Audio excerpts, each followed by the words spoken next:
Fraternidade.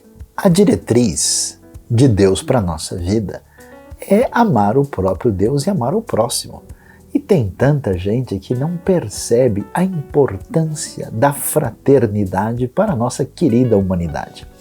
Por isso, com muita razão, 1 João 4,20 diz que aquele que não ama ao seu irmão, a quem ele pode ver, não pode amar a Deus a quem ele nunca viu.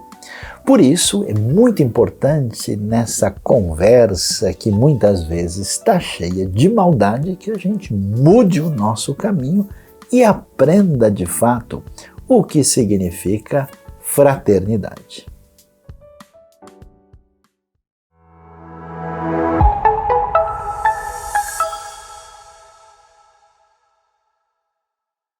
Olá, como é que você está? Eu espero que esteja bem. E no meio dessa semana que de repente foi tão corrida, hoje é um dia especial para a gente poder nos unirmos e celebrarmos a vida, celebrarmos a graça, celebrarmos aquilo que o Senhor tem para nós. É por isso que eu quero convidar você nesse momento a esquecer as outras coisas que estão ali. De repente, se você está pelo celular, tudo bem, se não, desliga ele, preste atenção na celebração. Quero convidar você a se conectar com tudo e esteja com a gente. Bem-vindo a mais uma celebração da IBNU.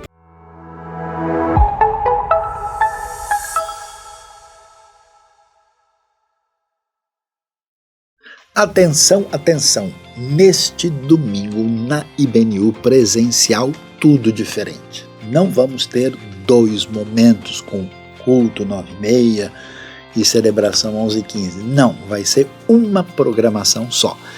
Dia especial dos projetos do reino, conhecendo os ministérios, as iniciativas, os projetos da IBNU ou parceiros da IBNU que fazem diferença no reino de Deus. Começa às 9h30, todo mundo é convidado para conhecer as diversas áreas de atuação dessa comunidade saudável para um mundo melhor. Então, não serão 2 horários, será apenas um horário só.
Somente a Ti, nos rendemos somente a Ti.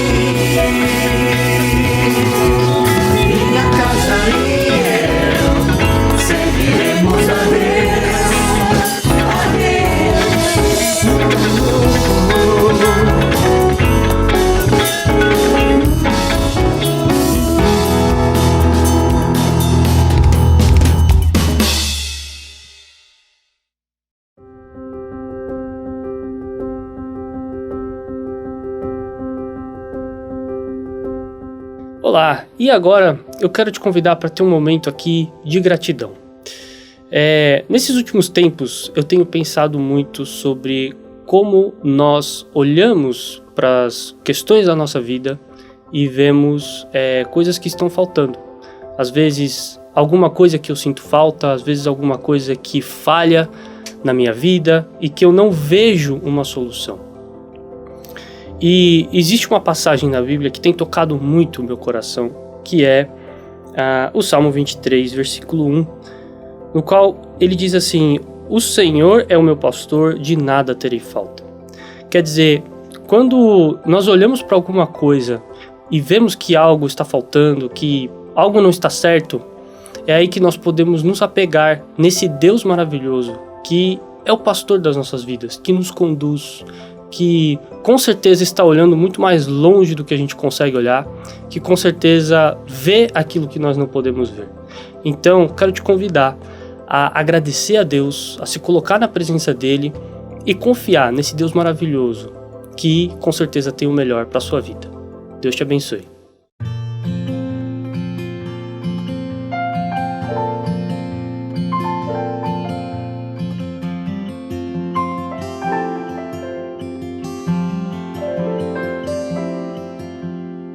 Cedo me acordo a oração, é o coração que tá apertado para ver um mundo diferente da notícia repetida da televisão.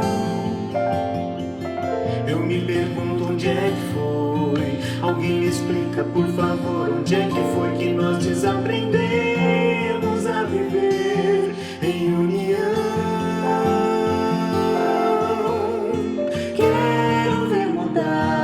Mas se eu aqui só esperar, eu sou um deles, sou um deles.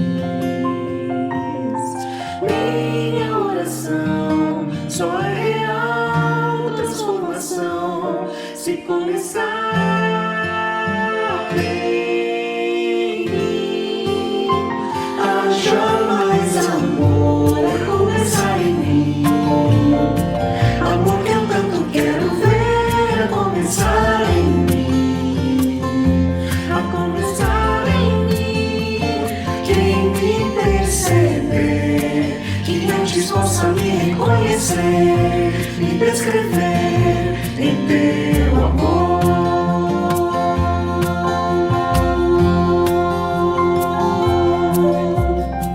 E se tivesse mais perdão, se no lugar de apontarem tantos erros fossem estendidos mais abraços, mais olhares de aceitação. Se não mais tanto tempo, se não mais tanto tempo em vão, se nosso bem mais precioso não faltasse quanto pra ouvir, pra entender o meu irmão. Posso até sonhar, mas eu aqui só esperar. Eu sou um deles, sou um deles. Minha oração só é real transformação se começar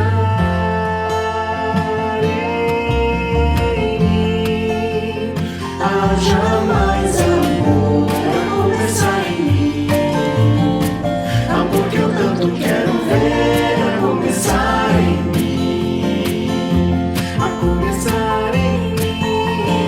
Quem me perceber, que antes possa me reconhecer, me descrever em teu amor.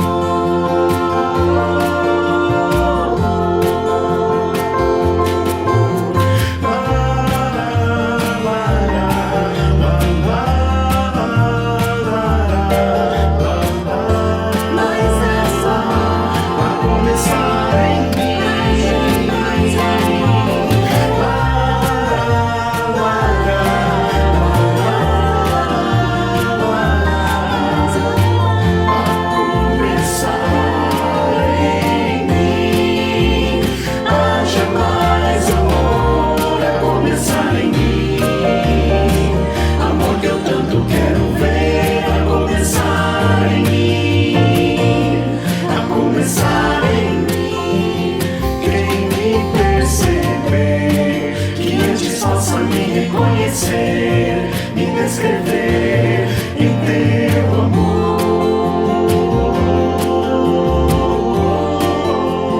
Quem me perceber, que antes possa me reconhecer e descrever em teu amor.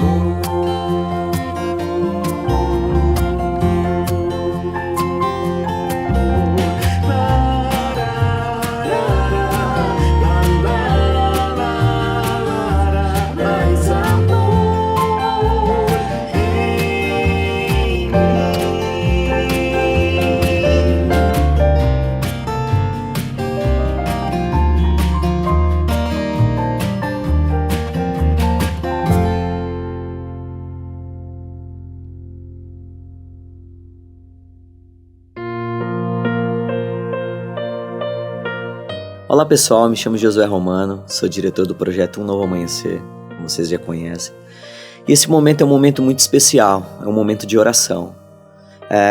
Eu queria que você colocasse diante de Deus todas as lutas que você tem. Eu sei que muitas pessoas têm sofrido de ansiedade, pessoas traumatizadas com medo de muitas coisas. Tem sido muito difícil, pessoas têm perdido entes queridos.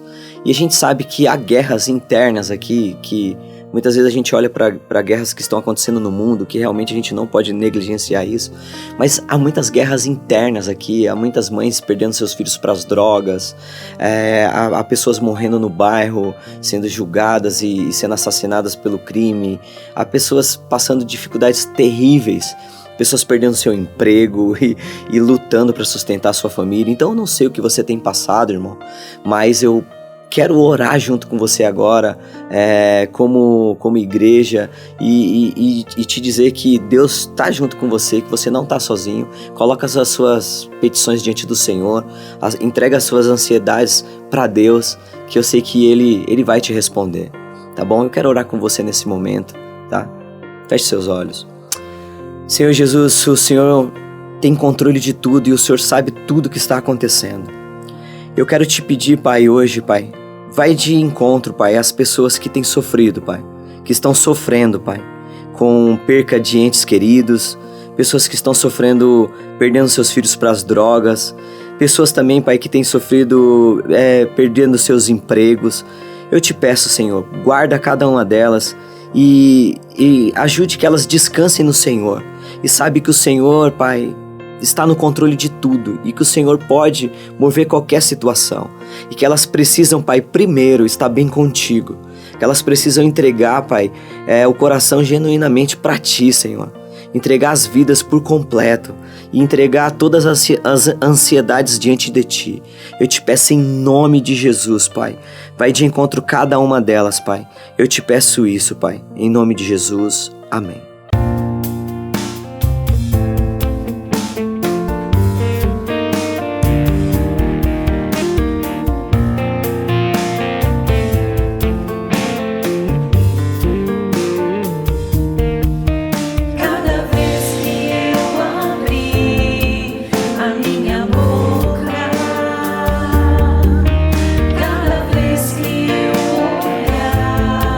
Na direção de alguém.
Deus seja louvado neste dia, quando podemos em todo o mundo estar reunidos em nome de Jesus para agradecer a Deus, para estarmos reunidos em comunhão nesta grande fraternidade da fé e podermos ouvir a palavra de Deus, a diretriz do Senhor para a nossa vida.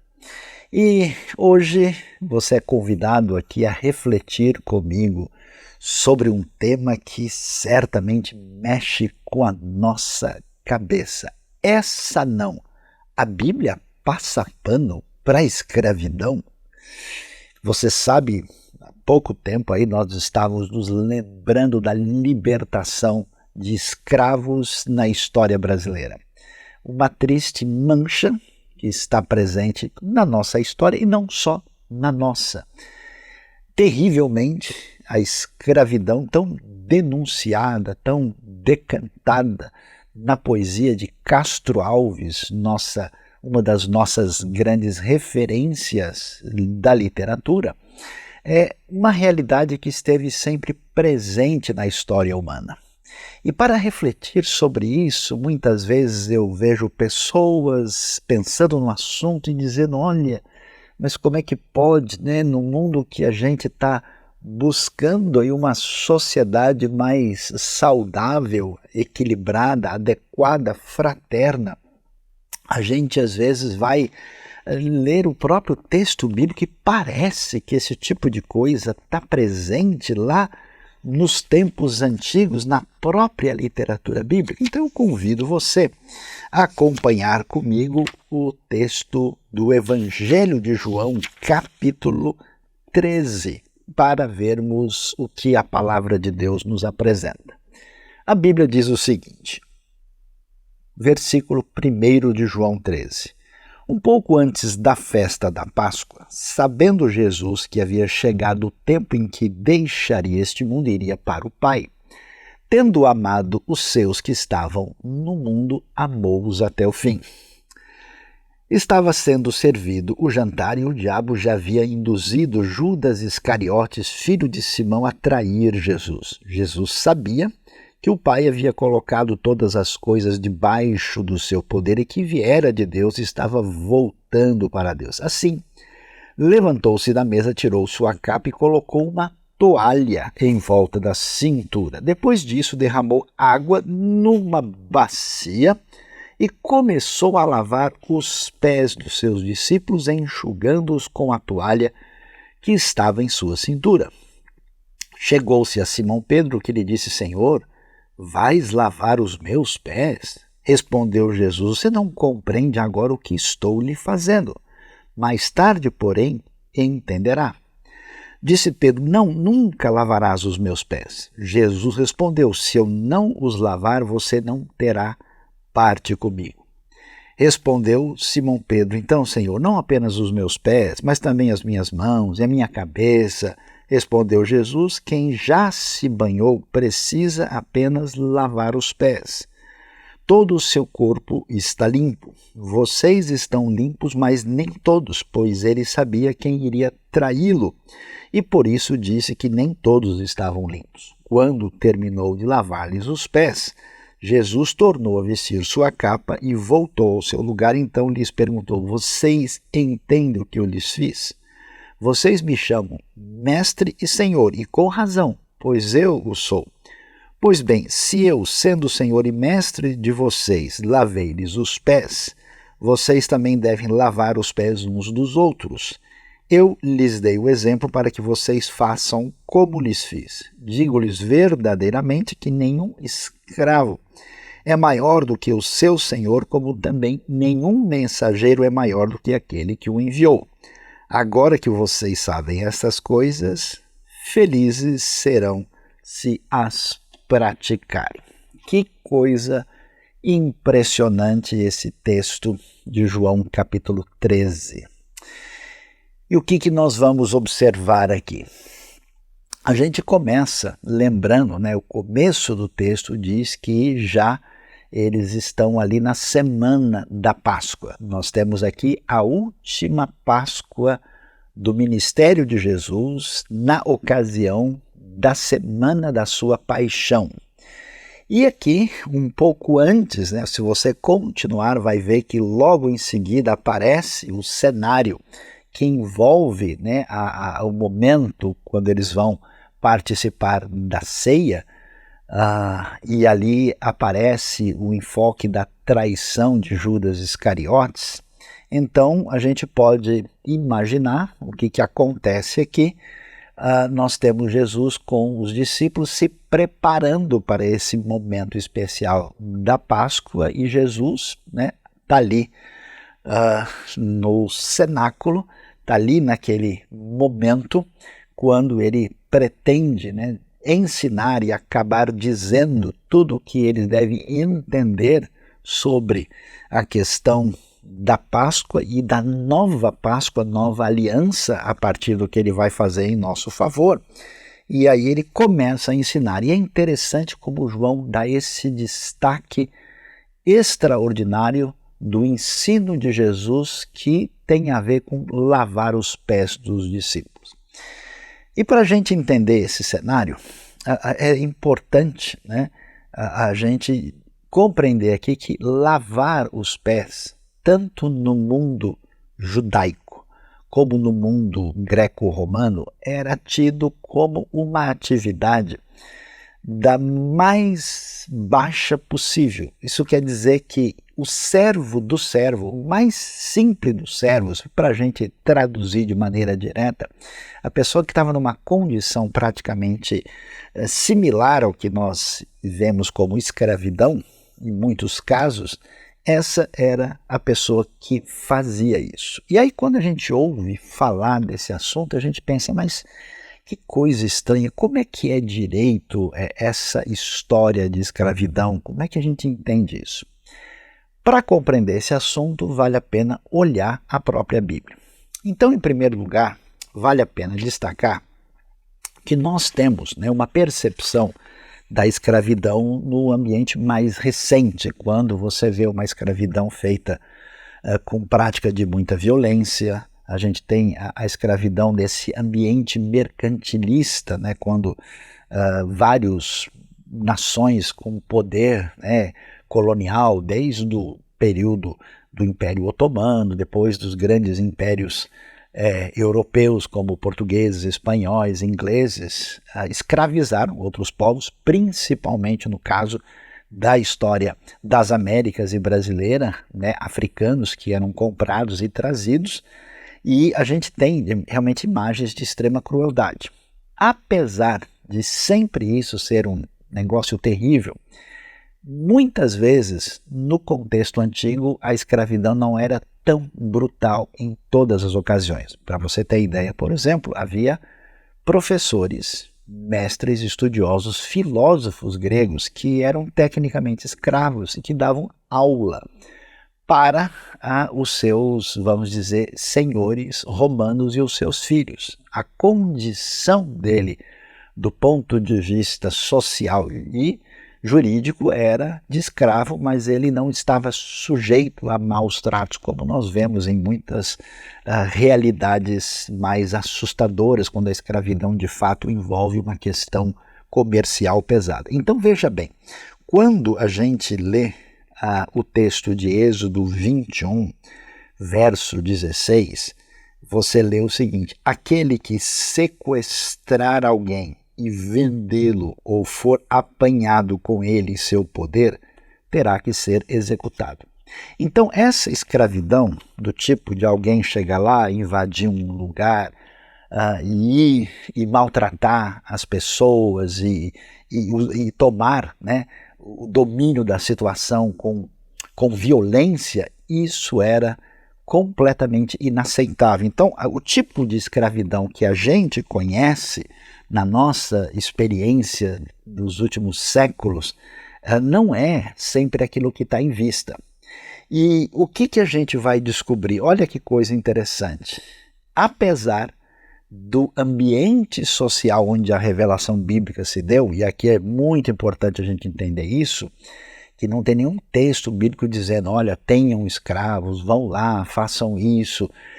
Não existe essa proposta, existe um ambiente onde isso é senso comum, e o texto bíblico trabalha numa direção de atenuar essa realidade e de humanizá-la de maneira bastante extraordinária. Por exemplo, quando a gente lê Deuteronômio capítulo 24, verso 14, olha o que o texto diz.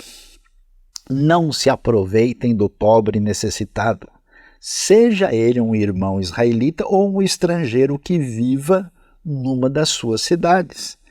Paguem-lhe o seu salário diariamente antes do pôr do sol, pois ele é necessitado e depende disso. Senão, ele poderá clamar ao Senhor contra você e você será culpado de pecado. Verso 17. Não neguem justiça ao estrangeiro e ao órfão, nem tomem como penhor o manto de uma viúva. Lembre-se de que vocês foram escravos no Egito e de que o Senhor, o seu Deus, os libertou. Por isso lhes ordeno que façam tudo isso. Então veja que a gente compreende o que se passa. Aquele tipo de atitude de entrar num lugar, sequestrar as pessoas, aprisioná-las e usá-las simplesmente como objeto, é condenado desde o começo da Bíblia. E o cuidado com pessoas numa situação desfavorável, inclusive do estrangeiro, e o texto é muito claro, olha, vocês foram escravos, não é possível que vocês queiram fazer com os outros o que foi feito com vocês. Então, ainda que a instituição da escravidão no ambiente social não tenha sido colocada completamente fora de ação, que, aliás, até hoje nunca aconteceu isso. Metade do mundo nos dias de hoje nem considera escravidão crime. Existem cerca de 50 milhões de escravos no mundo de hoje. Então é uma situação muito difícil, terrível, e os princípios orientadores éticos e ligados à compaixão da palavra de Deus merecem destaque aqui. Inclusive no Novo Testamento nós vamos ter um exemplo extraordinário de uma convivência especial entre Filemão e Onésimo, quando a gente vê o amor cristão neutralizando os horrores da escravidão.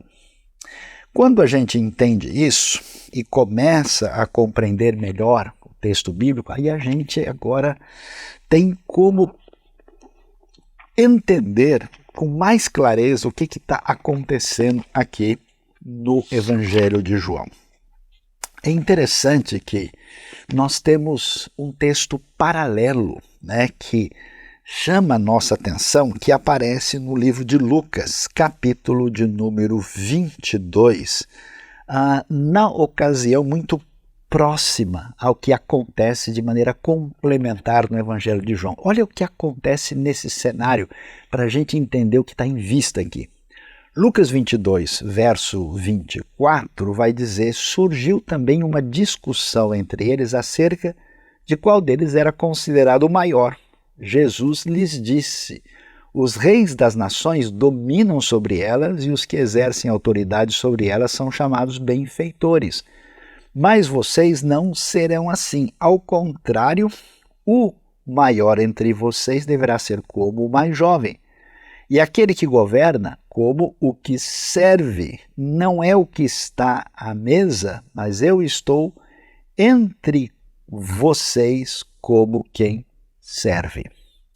Aí a gente começa então a compreender o que está em vista quando Jesus vai fazer o que ele faz com os discípulos nessa ocasião do lava-pés. E aqui surge algo que certamente vai nos deixar assim boquiabertos. Por quê? Porque no contexto aqui judaico, a gente tem uma realidade em que as pessoas estão pisando em ruas de terra, elas têm as suas sandálias e elas chegam com os pés todos sujos e empoeirados. E lembre-se de que participar de um momento como esse, que vai envolver uma refeição da Páscoa, é algo que sempre vai exigir aqui purificação. E então não se trata só de um lavar que está relacionado, vamos assim dizer, somente com aspectos higiênicos. A coisa aqui, ela é meio integrada, as coisas estão interrelacionadas. E aí quando a gente olha para um cenário como esse, nós temos esses dois aspectos aqui que merecem atenção. Essa preocupação religiosa, essa preocupação, digamos, ritual. Para você ter uma ideia, os peregrinos chegavam a Jerusalém na época da Páscoa e eles chegavam, claro, pela parte mais baixa da cidade, muitos chegavam ali na região do chamado Vale do Cedron e chegavam junto ao famoso tanque de Siloé, que aliás é mencionado no próprio Evangelho de João, como nós vemos ali no capítulo de número 9. E quando eles chegavam, eles iam então tomar banho, iam se lavar, mas esse lavar-se era de purificação. Isso é tão impressionante que há até um caminho que eles subiam, né, até chegar junto à entrada do templo, onde foram achados também diversos tanques de purificação, chamados mikvaot, onde as pessoas estavam se lavando para se purificarem, por exemplo, para entrar no templo ou fazer qualquer coisa ligada ao sagrado. Então essa realidade aparece aqui. Inclusive quando Jesus menciona aquele que tomou banho aqui, o enfoque na verdade é esse, está relacionado com isso. E não só isso, claro, também nós temos o outro aspecto, que era impossível andar e caminhar por aquele ambiente todo sem que a pessoa tivesse essa necessidade de ter os seus pés limpos ali. Mas quando alguém chegava em qualquer ambiente, em qualquer casa, e é muito interessante como muitas vezes você vai ver essa relação do lavar os pés com um momento onde as pessoas estão reunidas juntas à mesa e que está ligado às vezes à questão da própria ideia da refeição. Quando a pessoa fazia isso, ou o dono da casa, sendo uma pessoa mais simples, humildemente, e lavava os pés da pessoa, tirava ali as suas sandálias, fazia todo aquele processo, vamos dizer, de demonstração de hospitalidade com humildade. Então você pode viajar no tempo e ver a cena comigo aqui, né? O indivíduo vem, senta ali, aí vem o seu hospedeiro e se ajoelha e vai lá, né, tirando vagarosamente as suas sandálias com toda aquela poeira, traz ali a bacia, né? A bacia vem ali com tudo o que precisa para deixar os pés em condição razoavelmente aceitável, e depois com a toalha ia lá e enxugava os pés, né? Quando você tinha alguém de situação mais favorável ou de posição melhor, aí a pessoa tinha um servo, e como mencionei, de modo geral era o servo do servo, a pessoa, vamos dizer, que faz o serviço assim menos desejável possível. Ele ia lá e lavava os pés das pessoas. Até porque, você pode imaginar comigo o que está em vista aqui, né? Nós não tínhamos nesse tempo uma maneira de comer como nós temos hoje no nosso ambiente, no nosso contexto cultural, com aquela mesa aqui em cima em que você fica sentado. Quando você vê, por exemplo, o quadro da Última Ceia de Leonardo da Vinci, ele não representa em nada aquilo que tem a ver com o que de fato aconteceu nos dias de Jesus. A mesa da época era baixinha, né? Então a pessoa encostava assim e aí ele esticava e colocava o pé, né, para trás assim. Então você imagina se todo mundo fosse sentar daquele jeito, com os pés nessa condição, você imagina que situação difícil nós teríamos ali. Agora, é muito interessante e curioso observar o seguinte fato, que essa realidade de que você, quando entrava em um ambiente sagrado ou numa cerimônia sagrada, até no mundo greco-romano, também você precisava se lavar. Tanto é que os romanos, o mundo greco-romano é conhecido pelas suas famosas, assim, vamos dizer, espaços de ginástica, quando a pessoa tomava até banho frio, banho quente, banho morno, e passava por todo o processo de higienização mesmo. E quando eles iam comparecer diante de qualquer espaço sagrado, também tinha esse tipo de preocupação. Ou seja, nesse contexto, toda a realidade está em sintonia com essa ideia tão importante e significativa.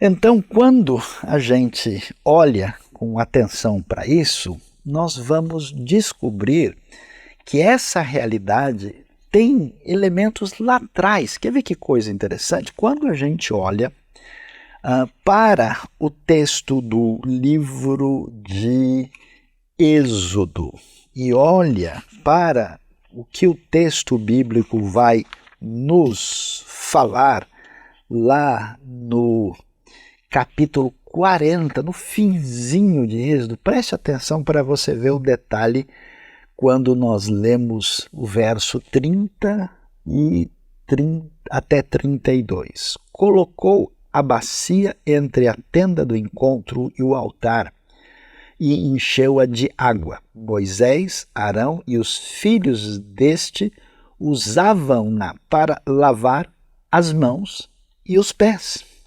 Sempre que entravam na tenda do encontro e se aproximavam do altar, eles se lavavam, como o Senhor tinha ordenado a Moisés.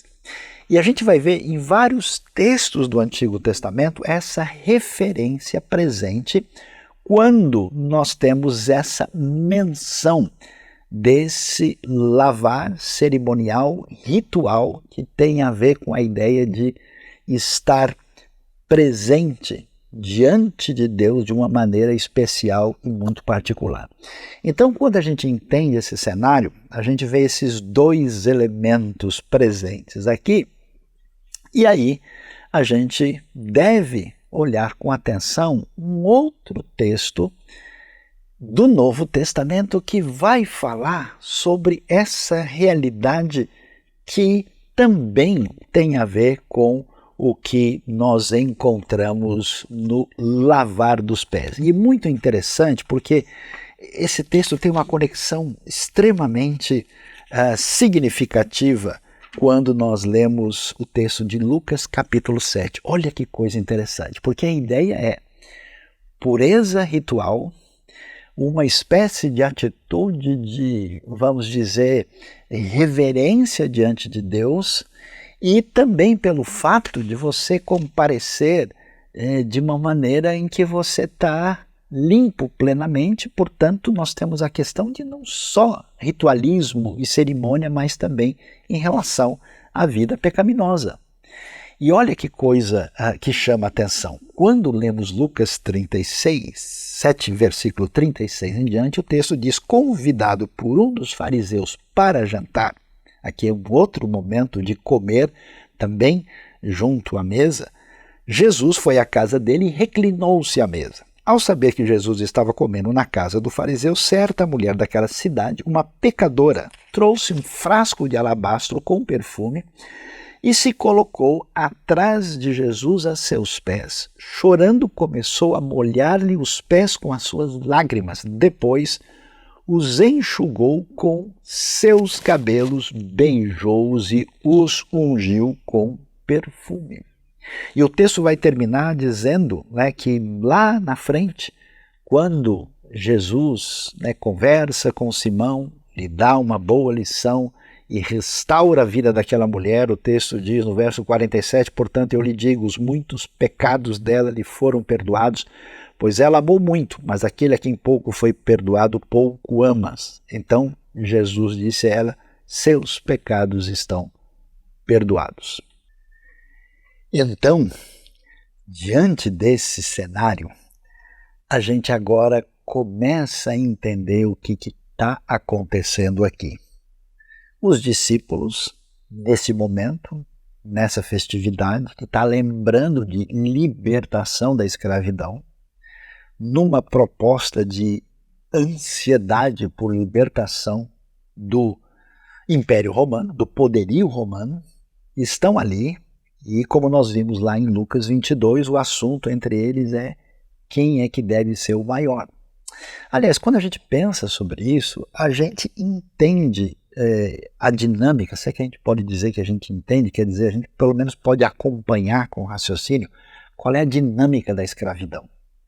A base de todo raciocínio escravagista está fundamentada na maneira de pensar de uma pessoa, de um grupo de pessoas que de alguma forma legitima a si mesmo ou seu grupo acima dos outros.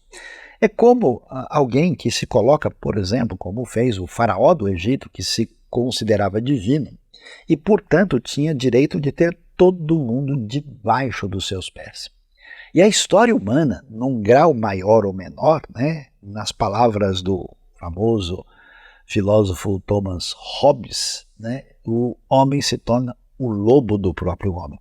Uma espécie de luta quase que selvagem pelo domínio um contra o outro, e a gente vê que a história da escravidão ela surge exatamente quando, num conflito, em guerras, o povo vencido se tornava escravo do vencedor e estava então nessa condição de humilhação e de ser reduzido à servidão completa.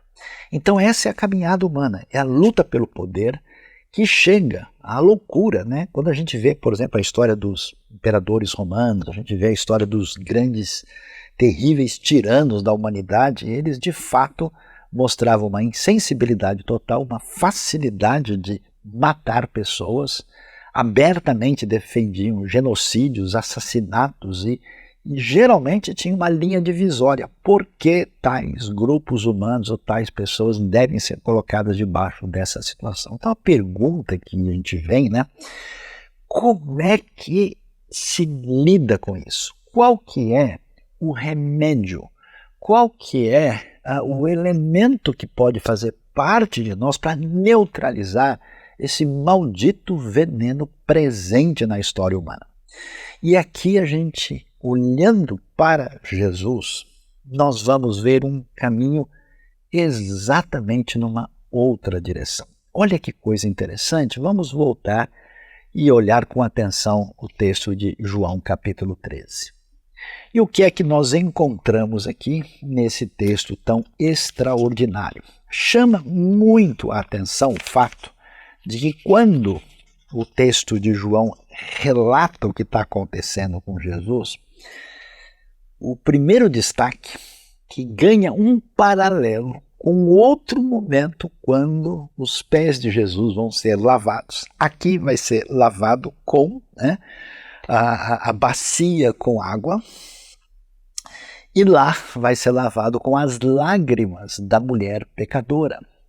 Mas a questão é que Jesus vai mostrar que essa coisa terrível que domina o coração humano, que é o pecado cuja raiz é tentar tomar o lugar de Deus, transgredir as suas diretrizes e se colocar como uma espécie de dominador sobre o próximo, quer dizer, na essência, rejeitar, amar e honrar a Deus e não amar o próximo, mas usá-lo de maneira absolutamente terrível e problemática. Aí o que aparece no texto é que Jesus, tendo amado os seus que estavam no mundo, amou-os até o fim. É interessante isso, que a mulher pecadora que fora perdoada e havia experimentado a graça de Deus, ela não pôde se conter.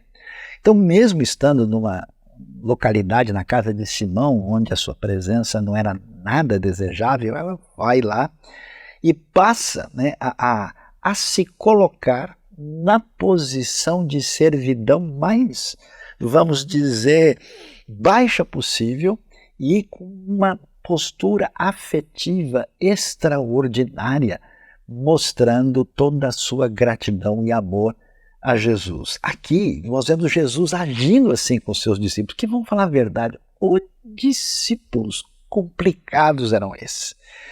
Como eles poderiam fazer qualquer pessoa da melhor índole perder a paciência? Jesus vai E nesse momento o contraste é forte, né? Porque você vê que a atitude, por definição de Satanás, é entrar em concorrência com Deus, é querer estar no lugar de Deus, e Satanás vai induzir Judas Iscariotes, um dos discípulos, que vai trair Jesus. E aí, nesse momento, que é um momento assim crucial, fico imaginando a cena, né? Jesus, né? Ninguém imaginaria isso, se levanta da mesa, tira a capa, você pode imaginar o momento, né? Ele coloca a toalha ali em volta da cintura, derrama água na bacia e começa a lavar os pés do discípulo. Veja só, é tão interessante que nenhum discípulo tentou fazer isso. Na verdade, no contexto rabínico da época, ninguém imaginava uma coisa dessa. Quando você tinha um rabino que é um estudioso da lei de Deus, a coisa era assim conversada, né? Ele começava a contar histórias, começava a colocar questões, discutir princípios da lei, mas ninguém faria isso. E mesmo um discípulo, um aluno não iria fazer isso. E de repente aparece Jesus, e temos que olhar bem com atenção isso. Esses discípulos tinham visto Jesus curar leprosos, paralíticos, cego de nascença. Jesus tinha ressuscitado. Aliás, o capítulo da ressurreição de Lázaro são 2 capítulos anteriores. Eles tinham visto Jesus acalmar as ondas do mar e o vento.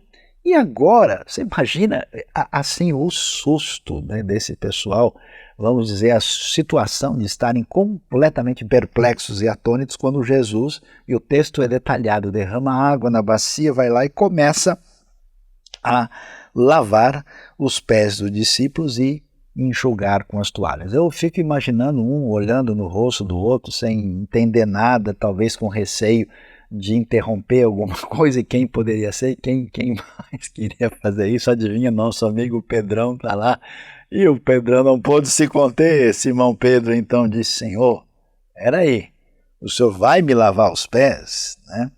E Jesus então diz: você não compreende o que eu estou fazendo, mas mais tarde você vai entender. Que coisa impressionante, e que é tão revelador aqui. Pedro vira para Jesus e diz: o senhor nunca vai me lavar os pés. Então preste atenção. É impressionante a proposta divina, que não passa pano na escravidão. Ela passa pano nos pés por uma atitude divina de humilhação. E é tão especial isso que a gente entende, né, que muitos de nós temos dificuldade de receber uma atitude muito humilde dos outros. Sabe por quê? Porque isso confronta a gente. Você não viu gente orgulhosa, por exemplo, que não gosta de receber nada? Sabe por quê? Porque não quer ficar devendo nada para ninguém. Gente que é incapaz de alguma forma, experimentar um mínimo de graça, de bondade da parte dos outros, porque a pessoa se sente constrangida, se sente em dívida, se sente de alguma maneira desconfortável. E é tão interessante isso, porque quando você tinha um jantar assim, a razão por que as pessoas vinham lavar os pés é para trazer conforto aos presentes, para que eles estivessem ali, né? Porque você sabe, naquele calor, naquele ambiente ali da terra de Israel, com toda aquela situação, aquele clima, você recebeu uma água fresquinha assim nos pés, coisa boa, e agora os pés limpinhos, mas não tem conforto, tem desconforto de Jesus. Sabe para quê? Para derrubar o nosso orgulho. Quem não consegue ser presenteado, dificilmente vai ter uma atitude adequada na hora de ajudar os outros. Essa mutualidade é fundamental, porque nós temos que ser derrubados do nosso trono de quem acha que faz muito pelos outros e não recebe nada. Não é assim. Eu acho interessante Pedro, que é muito claramente definido pela sua autossuficiência, que diz que jamais negaria, que deixou claro que de todos os discípulos ele é o único que ia segurar as pontas mesmo. Com certeza ele fica indignado e diz: de modo nenhum. E aí Jesus vai em cima e diz: escuta, Pedro, é o seguinte, ou é assim ou é assim. Se eu não lavar os seus pés, você não terá parte comigo. Imagina a cabeça do Pedro, confusa, perdida, sem saber de nada. Então ele sem saída, sem respostas, vai virar para Jesus e vai dizer para Jesus: Senhor, então olha, vai o pé, vai a cabeça, vai o corpo todo, faça tudo o que for necessário. E aí ele se rende ao que Jesus apresenta, e aí o Senhor prossegue e diz: olha, quem já se banhou precisa apenas lavar os pés. Por que ele está dizendo isso? Porque as pessoas, quando chegam para esse momento, quando estão se preparando para um jantar como esse, quando estão nesse contexto da Páscoa, quando chegam a Jerusalém, eles vão se purificar. Banhar aqui não é a gente, né, pegar o sabonete lá e vamos assim, e tomar um banho meramente do ponto de vista higiênico. É exatamente esse banho que tinha, por exemplo, no tanque de Siloé, banho que tinha nos diversos, né, ali em frente às escadarias da entrada do antigo templo de Jerusalém. A gente entende como que tantas pessoas puderam ser batizadas no primeiro momento da pregação do evangelho na cidade, exatamente por causa desses tanques que são chamados de mikvaot. E aí a gente então vai perceber, Jesus diz: quem já se banhou precisa apenas lavar os pés, pois todo o seu corpo está limpo. Vocês estão limpos, mas nem todos. Ou seja, Jesus faz a ponte aqui. Olha, pessoal, a questão não é só tomar um banho, um ritual, não é só praticar aquilo que envolve o cerimonial para esse momento especial que vai ter a ver com a Páscoa aqui, mas vocês precisam de limpeza verdadeira. E essa limpeza que eu estou oferecendo está relacionada com lavar os pés, porque vocês vão aceitar a coisa mais extraordinária, poderosa e tocante, que é a humilhação máxima do Senhor dos Senhores, para mostrar um amor sem igual, para nos trazer completa redenção que desarma toda atitude nossa de autossuficiência, de autodependência, de orgulho próprio, do que você pode ter para tentar barganhar com Deus. Não é possível. E aí, o que a gente vê? Jesus então vai deixar claro aqui, né, que ele sabia quem iria traí-lo, por isso diz que nem todos estavam limpos. Porque Judas nunca entendeu a mensagem do reino, nunca entendeu o evangelho. Por isso, sua relação com Jesus era para ter um tipo de benefício próprio. E como ele se decepciona com a caminhada de Jesus, resolve traí-lo e vendê-lo para pelo menos ter o seu resultado positivo do seu possível tempo perdido na companhia daquele rabino tão diferente. E aí o texto prossegue: quando Jesus terminou de lavar os pés dele, tornou a vestir a capa, voltou ao lugar e então ele pergunta: vocês entendem o que eu lhes fiz? E aí Jesus diz: é verdade, vocês me chamam de mestre, eu sou didáscalos, eu sou o rabi. E vocês me chamam de Senhor, Kyrios, pessoa de posição elevada. E com razão. Por quê? Porque de fato eu sou.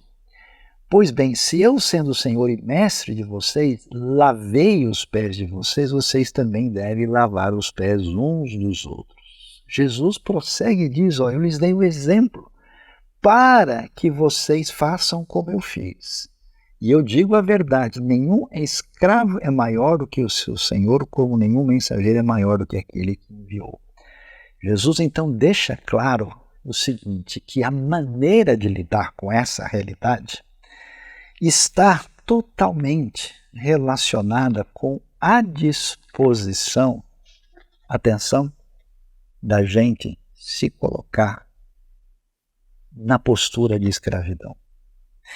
É interessante demais, eu me lembro de uma palavra tão extraordinária de Lutero. Lutero disse algo que eu sempre gosto de me recordar, porque nessa palavra há sabedoria. Ele disse assim: o cristão é o indivíduo mais livre de todos, porque sendo submisso apenas à palavra de Deus, ele não está submisso a ninguém. A sua única autoridade é o que Deus diz. Mas, ao mesmo tempo, ele é o mais servo de todos, porque ele está submisso a todas as pessoas para servi-las.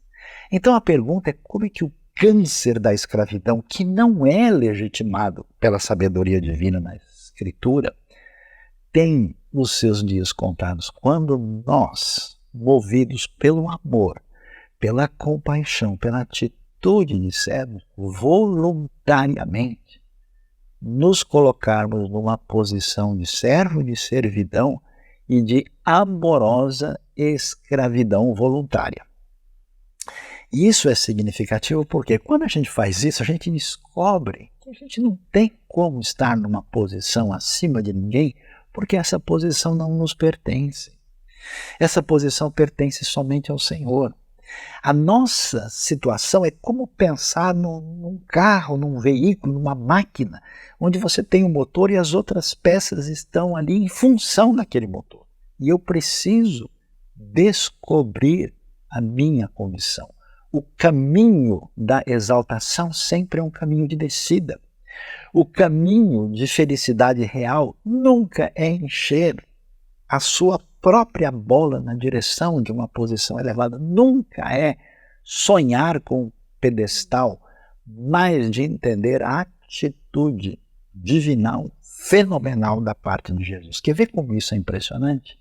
A gente olha em Filipenses capítulo 2 e aí a gente vai ver que coisa impressionante a descrição de como foi o agir do próprio Jesus. Olha lá, verso 5 em diante diz: seja a atitude de vocês a mesma de Cristo Jesus, que embora sendo Deus, não considerou que o ser igual a Deus era algo a que devia apegar-se, mas esvaziou-se a si mesmo, vindo a ser servo, tornando-se semelhante aos homens. E o texto continua dizendo que ele foi obediente até a morte de cruz. E o que me chama a atenção é que Jesus não teoriza aqui. Ele não diz, pessoal, vocês entenderam, né, a moral dessa minha atitude aqui? Vocês não querem formar um grupo para discutir e o que vocês acham, como é que você pode pensar isso na sua vida? Não. A resposta dele é muito direta, dizendo, vocês devem ir lá e devem fazer da mesma maneira. Eu acho tão impressionante a história extraordinária de alguns dos nossos saudosos irmãos morávios no passado, que ao desejar pregar o evangelho onde não era possível porque era proibido, a única maneira de ir lá para testemunhar da fé era se eles fossem como escravos. Então eles se ofereciam para tomar um lugar de um escravo que devia ser libertado, e a pessoa que ele morável se entregava e era colocado como escravo só pelo privilégio de poder proclamar a palavra de Deus. Quando a gente entende que essa escravidão voluntária ao Senhor e a sua vontade, a sua palavra é a nossa referência, nós estamos libertos de verdade. Nós não estamos presos mais a coisas secundárias que amarram e acabam de fato com a nossa paz e tranquilidade. E para a gente terminar de entender isso, olha que coisa impressionante é a gente ver o finzinho de João capítulo 13, o verso 17, que é assim de mexer com o coração da gente, porque Jesus diz assim, olha lá, agora vocês sabem essas coisas, felizes serão se as praticarem. Você quer saber o que quer dizer felizes aqui? Mas quer mesmo? Sabe que palavra está aqui? A palavra das bem-aventuranças. Makarios. Quer dizer bem-aventurados, em sintonia com a felicidade do reino. Aquela de Mateus capítulo 5. Quando você abre mão da sua posição indevida, quando você entende qual é o seu papel no reino, quando você vê o que Jesus fez, pessoal, não tem o que discutir. É só pegar a toalha e lavar os pés. Deus nos ajude a ter uma vida de serviço no reino, dedicado a Ele, de modo que a gente não só ame ao Senhor e abençoe as pessoas à nossa volta com toda a mensagem, os dons e os valores do reino. Que o Senhor nos abençoe e nos limpe e nos lave no dia de hoje. Amém.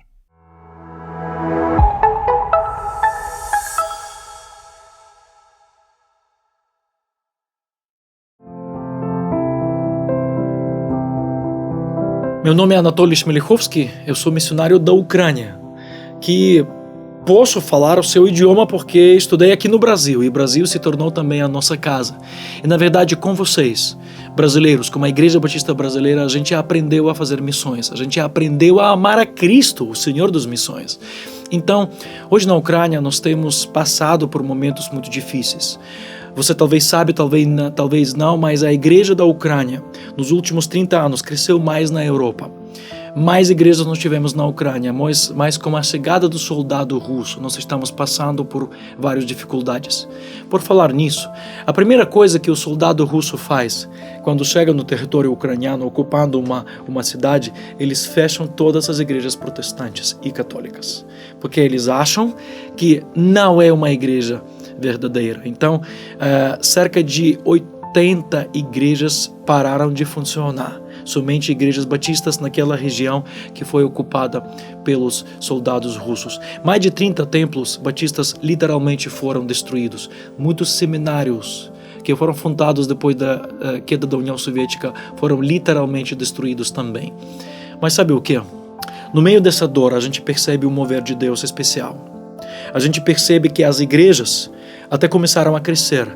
A nossa equipe, eu participo de um movimento chamado Geração, onde nós temos um grupo de pastores e nós estamos trabalhando com as equipes que estão fazendo discípulos através da plantação de novas igrejas. Somente agora as nossas equipes estão plantando 30 igrejas em vários lugares da Ucrânia. Nós estamos percebendo que, por um lado, a gente perdeu algumas pessoas, alguns pastores que foram para a Europa salvando as suas famílias, mas a gente percebe que Deus está dando um momento muito especial para a plantação de novas igrejas hoje na Ucrânia. Por falar nisso, você sabia que os refugiados ucranianos que foram para a União Europeia, uma coisa muito interessante aconteceu. Somente no primeiro ano da guerra, em 2022, somente na Alemanha, mais de 100 congregações, igrejas foram plantadas em solo alemão. Somente pelos ucranianos, entre 10 pessoas e até chegando até 150 pessoas. Então a gente está percebendo esse grande mover de Deus por causa dos ucranianos na Europa Ocidental. E isso acontece não apenas na Alemanha, isso está acontecendo tanto na Polônia, tanto na França e nos outros lugares, principalmente também na República Checa. Então Deus está fazendo a sua obra. Você quer fazer parte desse trabalho? Faça parte desse trabalho através da Igreja EBNU, porque a Igreja EBNU também tem esse espírito missionário, ou através da Junta de Missões Mundiais, ou qualquer outra organização. Faça parte da missão de Deus. Eu pessoalmente falei para o Senhor no início da guerra: Senhor, eu não quero estar ao lado da história que o Senhor está escrevendo. Eu quero estar no meio da história que o Senhor está escrevendo. E o Senhor está convidando você para a mesma coisa.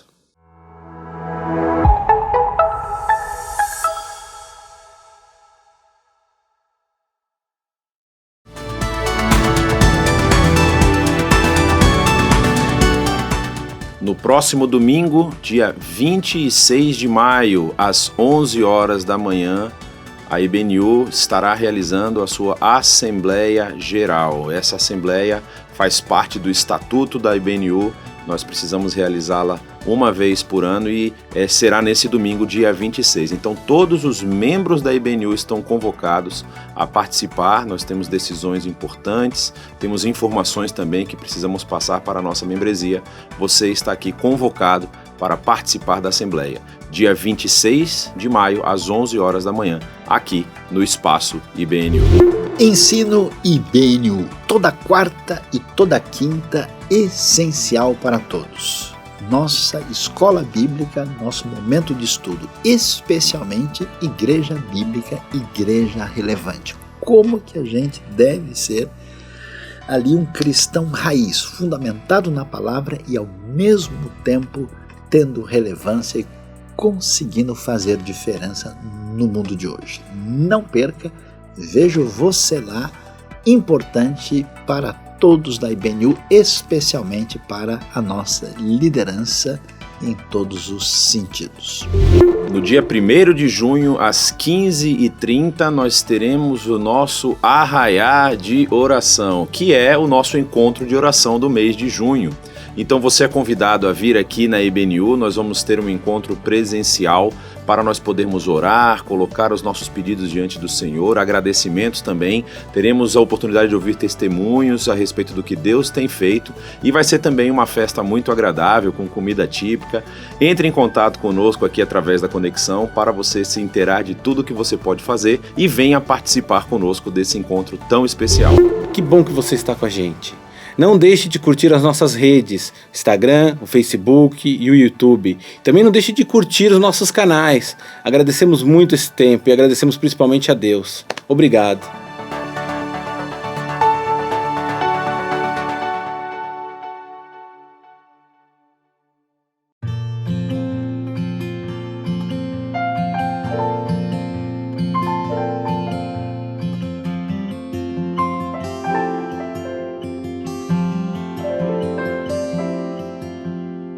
Cedo me acordo a oração, é o coração que tá apertado para ver um mundo diferente da notícia repetida da televisão. Eu me pergunto onde é que foi, alguém me explica por favor, onde é que foi que nós desaprendemos a viver em união.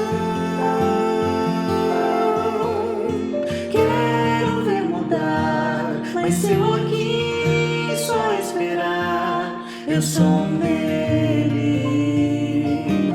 sou um deles. Minha oração só é real transformação se começar em mim. Haja mais amor a começar em mim. Amor que eu tanto quero ver a começar em mim, a começar em mim. Quem me perceber, que antes possa me reconhecer, me descrever em teu amor.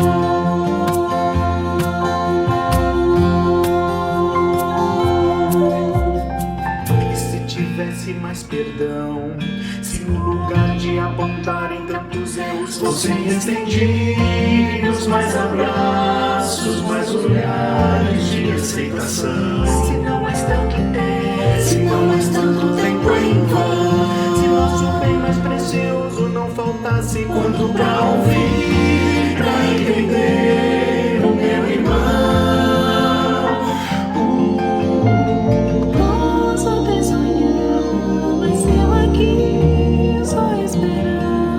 Eu sou um deles, sou um deles. Minha oração só é real transformação se começar em mim. Haja mais amor a começar em mim.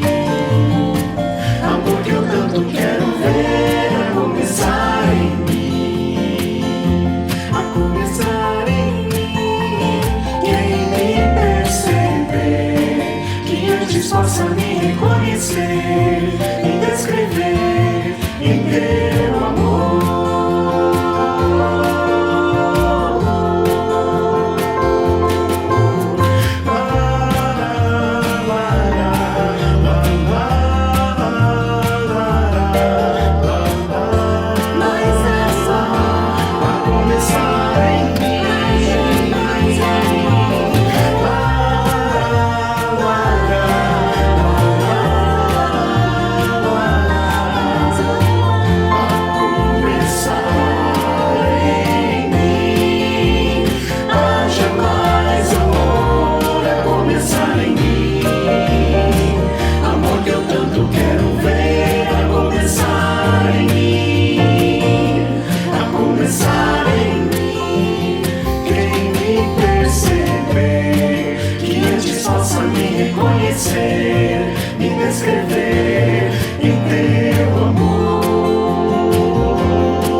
viver.